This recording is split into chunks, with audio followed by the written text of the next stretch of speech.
सुप्रभात, good morning. Top 20 के आज के इस वेडनेसडे एडिशन में आप सबका स्वागत है। ध्यान रखिएगा, आज सेंसेक्स के वीकली कॉन्ट्रैक्ट्स की एक्सपायरी सामने खड़ी है और कल एक मार्केट हॉलीडे होगी। क्यूज फीके ही हैं। गिफ्ट निफ्टी सुबह से इन रेडी कामकाज कर रहा है। हाँ, ये है कि हम एट मैक्स 1/4% के आसपास के दबाव के साथ शुरुआत कर रहे हो। मिला जुला सा रुझान एशिया का है, जिसमें जापान के मार्केट हटा दीजिए, वो अपने रिकॉर्ड उच्चतम स्तरों पे, और हमारे एशियन पीयर्स में वो डेवलप्ड मार्केट्स हैं। मिला जुला वहां से, मिला जुला सा हैंडओवर यूएस से मिला है। हालांकि डाउ कल एकदम से करेक्ट कर गया, क्योंकि कुछ बैंकिंग हैवीवेट्स के नंबर्स अवेटेड थे और उन स्टॉक्स में दबाव आया, तो अक्रॉस बैंकिंग थोड़ा सा मामला ठंडा पड़ा। खैर, हैंडओवर ये है, और अब तक कोई अपडेट ट्रेड डील रिलेटेड तो नहीं आया, लेकिन ये ज़रूर आया कि हमारे एक्सटर्नल अफेयर्स मिनिस्टर ने वहाँ के सेक्रेटरी ऑफ स्टेट के साथ कल एक टेलीफोनिक कन्वर्सेशन करा है। अच्छा है, बातचीत करती रहनी चाहिए, कभी ना कभी तो रिश्ते सुधरेंगे। वैसा मूड कैसा है और शुरुआती खिलाड़ी कौन से हैं? बस इसी उम्मीद के ऊपर लग रहा है कि मार्केट चल रहा है, यही होप अटकी हुई है। मार्केट तो बहुत ज़्यादा फ्रजाइल लग रहा है, लगातार हम चर्चा करते जा रहे हैं। कल आप देखिए कि कितने सारे स्टॉक्स थे, जहां देखो आप वहां पर आपको ब्रेकडाउन नजर आएगा, और नए 52 वीक लो, 3 मंथ लो, 6 मंथ्स लो, 1 साल 2 साल के नीचे स्तर की जो लिस्ट है बहुत लगातार लंबी होती जा रही है। कुछ स्टॉक्स ऐसे हैं जो मार्केट के एक समय के बहुत बड़े फेवरेट थे, लेकिन उनमें गिरावट रुकने का नाम नहीं ले रही। मिसाल के तौर पर आपको डिक्सन टेक बताता हूँ। कल कितनी बड़ी गिरावट यहाँ पर देखने को मिली, 5%। इनफैक्ट मैं देख रहा था कि एक महीने में 20% से ज़्यादा का करेक्शन आ गया है। ये सिर्फ एक उदाहरण है, लेकिन बहुत सारे स्टॉक्स ऐसे हैं। अब ओवरऑल मार्केट की बात करें तो गिफ्ट निफ्टी तो आज छुट्टी से एक दिन पहले 50-55 अंकों की गिरावट ही आपको दिखा रहा है। यूएस के मार्केट से हमारा तालमेल बिल्कुल डिस्कनेक्टेड है, लेकिन सबसे ज़्यादा एक्शन आपको देखने को मिल रहा है कमोडिटी स्पेस में। यहाँ पर सबकी नज़रें टिकी हुई हैं और इसका एक्शन भी ज़बरदस्त आपको रिफ्लेक्शन मार्केट्स में भी देखने को मिल रहा है। तो बहुत सारी कुछ खबरें हैं, कुछ इनडायरेक्ट इम्पैक्ट है, जिसके साथ मैंने अपनी टीम को तैयार किया है। और शुरुआत में कर लेता हूँ एक स्टॉक के साथ जो कि सिल्वर के साथ जुड़ा हुआ है। अब दरअसल सिल्वर तो अंतर्राष्ट्रीय बाजारों में $89 के पार चला गया है। बड़ी तेज़ी, एक तरफा बड़े मूव देखने को मिल रहा है। अब लेकिन कितने बार आपको हिंदुस्तान जिंक बताएंगे? ऐसा तो नहीं हो सकता कि रोज़ आएँ और हिंदुस्तान जिंक ही आपको बताएं कि स्टॉक में आप खरीदारी कीजिए या फिर अपनी वॉच लिस्ट में ऐड कीजिए। लेकिन अब एक स्टॉक ऐसा है जो इनडायरेक्ट तौर पर हो सकता है कि थोड़ा सा कोरिलेट हो जाए। कुछ दिन पहले स्टॉक में एक्शन देखने को मिला था। अब मैं बात कर रहा हूँ एमएमटीसी की। यहाँ पर आप नज़र रखिएगा, क्योंकि एक स्वाभाविक चीज़ ऐसी है कि जब आप सिल्वर बार्स खरीदने जाएं तो एक आपको एक ऑथेंटिक नाम दिमाग में याद आता है, एमएमटीसी। क्योंकि सिल्वर के कॉइन्स हों, सिल्वर बार्स हों, इसमें खरीदारी करने के लिए आपको एमएमटीसी एक बेहतरीन विकल्प मिलता है। तो पूरी तरीके से तो नहीं है, लेकिन सेंटिमेंट्स आर सुप्रीम, और कई बार हमने देखा है कि खबर वैसी ना हो लेकिन सेंटिमेंट जुड़े हो तो एक इम्पैक्ट ज़रूर आ जाता है। एमएमटीसी जिस प्रकार से चांदी का क्रेज चल रहा है, जिसने कभी जीवन में चांदी ट्रेड नहीं की, वो भी एमसीएक्स में सौदे लेके बैठा हुआ है फिलहाल के लिए। तो इस स्टॉक पर आप नज़र रखिएगा, एमएमटीसी इसके साथ शुरुआत कर रहा हूँ, इन ग्रीन रखा हुआ है। इसके अलावा आप देखें कि कमोडिटी स्पेस में ज़बरदस्त एक्शन है। क्रूड अभी तक बिल्कुल ठंडा पड़ा हुआ था, लेकिन पिछले 3 महीनों से इस स्टॉक क्रूड में ज़बरदस्त एक्शन आपको देखने को मिल रहा है। अंतर्राष्ट्रीय बाजारों में धीरे धीरे इंच अप हो रहा है, और बहुत बार हमने चर्चा करके बताया कि पॉजिटिव कोरिलेशन है ओएनजीसी का। जब जब क्रूड चलेगा तब तब आपको ओएनजीसी में तेज़ी देखने को मिलेगी। अब ओएनजीसी और ऑयल इंडिया दोनों के चार्ट्स बड़े बेहतरीन हैं। कल 3-3.5% की तेज़ी आपको ओएनजीसी में नजर आई थी। मुझे लग रहा था कि अब ये यहाँ से और बेटर प्लेस्ड है। हालांकि आज इंट्राडे में कैसा मूव होगा कहना बड़ा मुश्किल है, लेकिन अब इसका सेटअप बड़ा सुधर चुका है। तो ओएनजीसी इस स्टॉक को भी रखा है इन ग्रीन। ओके, शुरुआती 2 खिलाड़ी में रिजल्ट्स। टाटा एलेक्सी ग्रीन रख रहा हूं इसको मैं। हालांकि टाटा एलेक्सी का काउंटर लास्ट वीक बहुत तेजी दिखा चुका है। कांस्टेंट करेंसी में आए डिसेंट 3.2% का sequential jump. EBIT margins adjusted 250 basis point sequentially improve होते हुए आपको नजर आएंगे।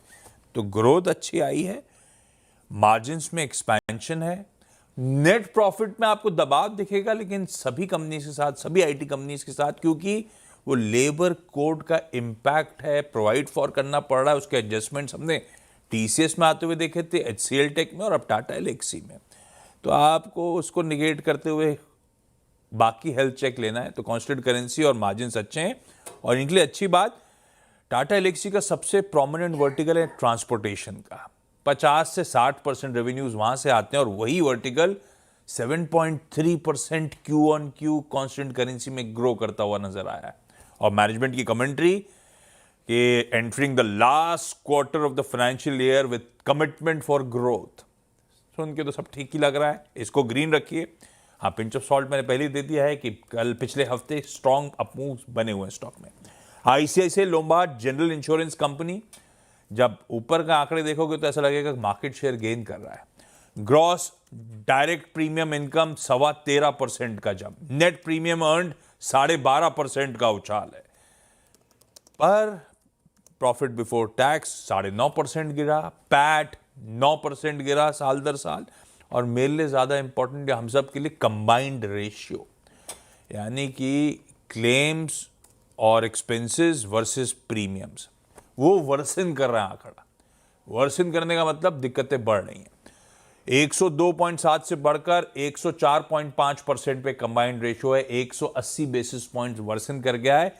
मुझे लग रहा है अंडरराइटिंग बिजनेस पैसा लूज कर रहा है, इसीलिए आज शायद ये दबाव के साथ ट्रेड कर रहा है, इसीलिए इसको लाल रखा है। अगले दो कौन से भाई साहब? अगले दो स्टॉक बताता हूँ, लेकिन एक कंफ्यूजन है। मैं चेक कर रहा था, आपने ब्लैक पहना है, मैंने भी ब्लैक पहना है। मकर संक्रांति की सबसे पहले शुभकामनाएं।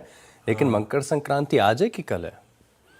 पता है शायद आज, ऐसा गूगल बाबा कहते हैं। वो तो फिक्स्ड है ये। दान जो है बीवी ने कहा कल देना है। हाँ। तो मुझे समझ, या तो मुझे लग रहा है कि वो 2 डे वाला वैसा वाला फंडा ना हो गया। हाँ, ये कंफ्यूजन दूर कर देता हूँ। दरअसल देखिए, एकमात्र ऐसा हिंदू त्योहार है जो आपको फिक्स डेट पे मिलता है, 14 जनवरी को। ओके। लेकिन इसमें क्या हो रहा है कि आज रात को 9:49 पर 49 मिनट्स पर मकर राशि में प्रवेश कर रहा है सूर्य, और ये सूर्य का ही त्योहार है, तो इसको सूर्योदय के साथ माना जाता है। यानी तो एक्चुअली अगर आप देखें तो ज्योतिष के हिसाब से कल है मकर संक्रांति। त्योहार की शुरुआत सूर्योदय से होती है। हाँ, यस, तिथि उस दिन पड़नी चाहिए सूर्योदय के सही साथ। कह रही थी। लेकिन काइट फ्लाइंग तो आज ही होनी है हर जगह। आप दोनों दिन कर लो, क्या दिक्कत है काइट फ्लाइंग में? कल छुट्टी है, कल ही उड़ा लेना भाई। ठीक है, बिल्कुल। अगले दो स्टॉक भी आपके साथ शेयर कर देता हूँ। कमोडिटीज पर ही नजर है, और सीसीएल प्रोडक्ट्स। कॉफी में भी एक्शन आपको जबरदस्त देखने को मिल रहा है, और कॉफी की खपत हमारे स्टूडियो में भी बहुत बढ़िया होती है। अब सीसीएल प्रोडक्ट्स का चार्ट आप देखें तो एक फॉलिंग ट्रेंड लाइन का ब्रेकआउट यहाँ पर देखने को मिला है। कल स्टॉक में हल्की सी तेजी आपको देखने को मिली थी, लेकिन चार्ट का सेटअप पोजिशनल तौर पर बहुत बढ़िया है। ऐसा नहीं है कि सिर्फ इंट्राडे में तेजी आ जाएगी, 1-2 दिन के लिए नहीं है। आप इस स्टॉक पर नजर रखिएगा। और मैं चेक कर रहा था कि भारत में जितने इंस्टेंट कॉफ़ी के एक्सपर्ट्स होते हैं उसमें सर्वाधिक सबसे ज़्यादा सीसीएल प्रोडक्ट्स करता है।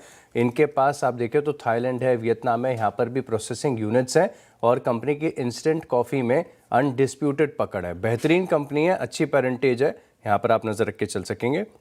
एक एनटीपीसी ग्रीन है, बहुत दिनों के बाद दोबारा लिस्ट में आया है, और एनटीपीसी ग्रीन को आमतौर पर हम इन ग्रीन ही लेकर चलते हैं। स्टॉक फिलहाल के लिए आप देखें तो करेक्शन काफ़ी ज़्यादा दिखा चुका है, लेकिन अब ऐसा लग रहा है कि एक बॉटम आउट होने के संकेत यहाँ पर नज़र आ रहे हैं।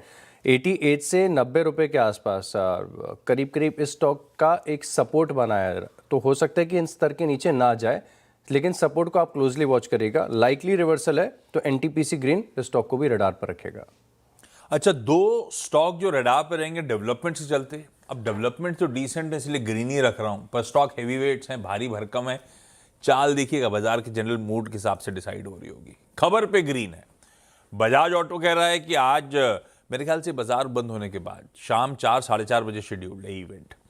ये चेतक इलेक्ट्रिक स्कूटर लॉन्च करने जा रहे हैं। हालांकि चेतक इलेक्ट्रिक स्कूटर तो ऑलरेडी है, तो ये उसी का एक बजट फ्रेंडली वर्जन लॉन्च करना चाहते हैं। इसके अनलाइक अभी जो मिल रहे हैं वो प्रीमियम चेतक मॉडल्स हैं, अब ये बजट फ्रेंडली एक चेतक मॉडल लॉन्च करने की, तो जो कॉस्ट कॉन्शियस बायर्स हैं अब उसको एग्रेसिवली टारगेट करने की बजाज ऑटो कोशिश करेगा। ये टीजर था उनकी तरफ से उस स्कूटर का। पिछौड़ा तो अच्छा लग रहा है, देखते हैं आज 4:30 बजे किस तरह की अनवीलिंग होती है। इन ग्रीन रख दिया। दूसरा कोटक महिंद्रा बैंक, इन ग्रीन रख रहा हूं, पर आप रडार पे इसलिए रखिएगा क्योंकि आज एडजस्टमेंट्स प्ले आउट होने। इसने स्टॉक स्प्लिट की घोषणा करी थी, 5 रुपए की फेस वैल्यू 1 रुपए में तब्दील करने की बात करी थी।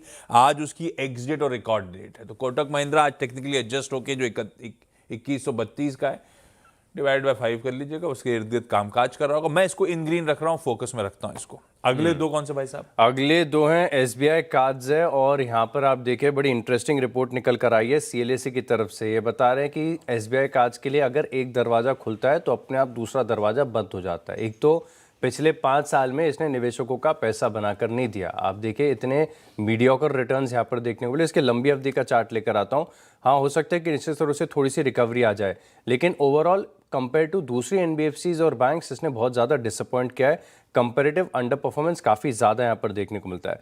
अब ये क्या कह रहे हैं कि असेट क्वालिटी तो रिकवर हो गई, लेकिन कारण ये भी है कि आगे जाके प्री प्रोविजनिंग ऑपरेटिंग प्रॉफिट, यानी इसका जो ऑपरेटिंग प्रॉफिट होता है, इसमें आपको दबाव देखने को मिल सकता है। जो ग्रोथ है अब यहाँ से धीमी पड़ सकती है। मॉडेस्ट ग्रोथ का फोरकास्ट ये लगाकर चल रहा है, और Q4 के बाद से निम्स में भी डिक्लाइन देखने को मिलेगा। यानी असेट क्वालिटी एक तरफा इंप्रूव हुई इतने समय के बाद, लेकिन ये बाकी की सारी चीज़ें हो सकते हैं कि स्टॉक को ड्रैग डाउन करें। इनकी तरफ से होल्ड की रेटिंग है, 820 रुपये का टारगेट है। आप समझ सकते हैं होल्ड की रेटिंग दे रहे हो, करंट मार्केट प्राइस से नीचे का टारगेट है, यानी लाइकली अंडर परफॉर्मेंस यहाँ पर जारी देखने को मिलेगा।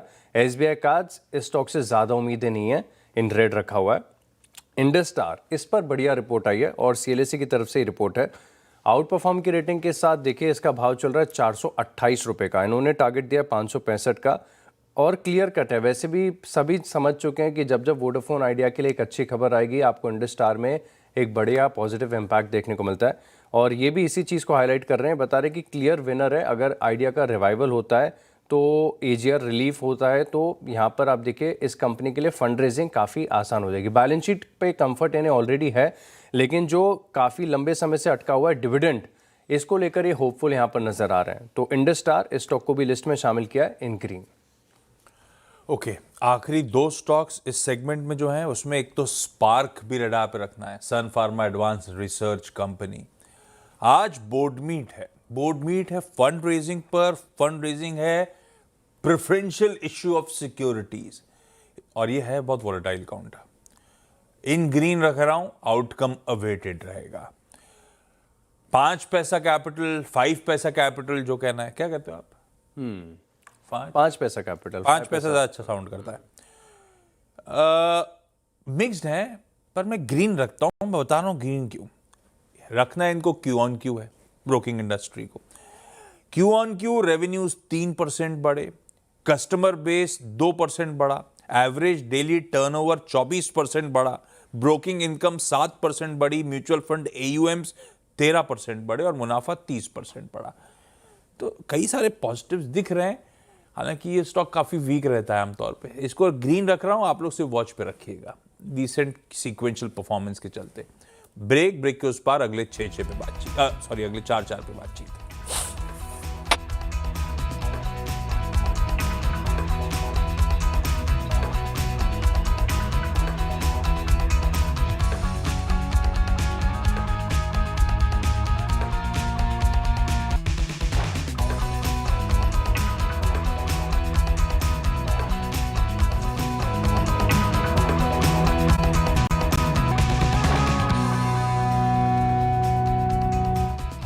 चलिए, ब्रेक के बाद आपका स्वागत है और अगले 4 स्टॉक्स का डिस्कशन कर लेते हैं। अगला स्टॉक है मेरी लिस्ट में आदित्य बिरला सन लाइफ एएमसी, और इस स्टॉक की चर्चा काफ़ी बार हमने की इस शो में।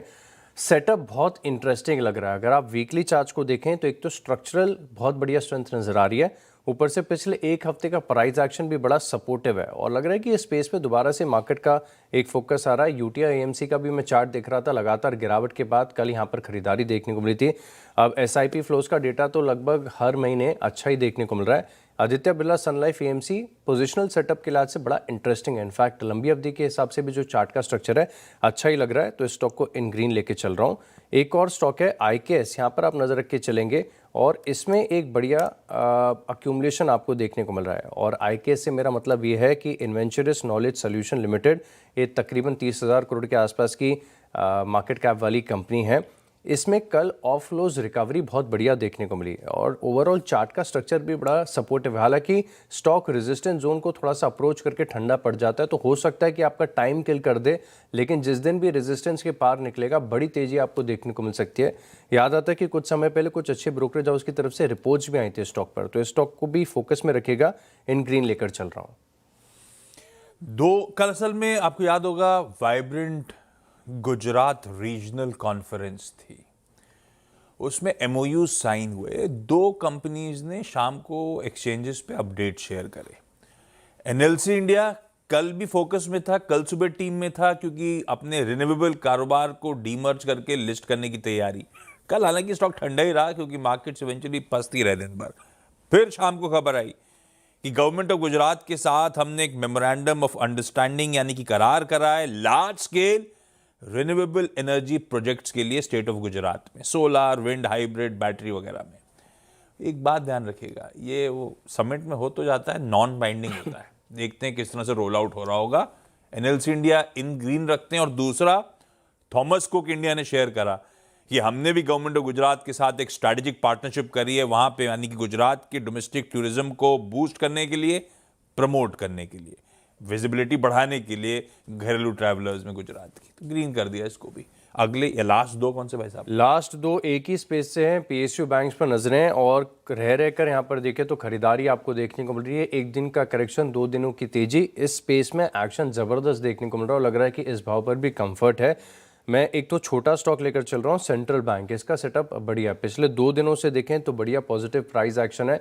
बाजार के साथ गिरता है लेकिन बाजार की रिकवरी के साथ स्टॉक में रिकवरी भी आ जाती है। तो सेंट्रल बैंक, इस पे नज़र रखिएगा, अच्छा सेटअप है। और आखिरी स्टॉक है मेरी लिस्ट पे पीएनबी, और टेक्निकल स्ट्रक्चर ओवरऑल लंबी अवधि के लिए आज से बड़ा इंटरेस्टिंग लगता है। और पीएसयू बैंक्स की जो स्ट्रेंथ है इसमें बेहतर पोजिशन है, तो पीएनबी इस स्टॉक को भी रखा है इन ग्रीन। आपके हो गए पूरे? लास्ट 2 नहीं, लास्ट 2 में एक रख लीजिए जस्ट डायल।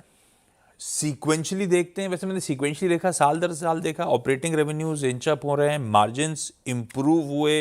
हाँ, अदर इनकम बढ़ी और पैट मार्जिन सीक्वेंशियली रिड्यूस हुए, इस बात का ध्यान रखिएगा। बाकी matrix, paid campaigns, catch and investments बढ़ रहे हैं। वॉलेटाइल काउंटर है, जस्ट डायल को सिर्फ रेड रखेंगे, नंबर्स पे ग्रीन है। किर्लोस्कर फेरस इंडस्ट्रीज, क्योंकि इसका महाराष्ट्र के जेजूरी प्लांट में ऑपरेशंस रिज्यूम हुए कल से, इसको ग्रीन कर दिया। 10-10 पूरे। ब्रेक के उस पार टीम्स का रैप अप।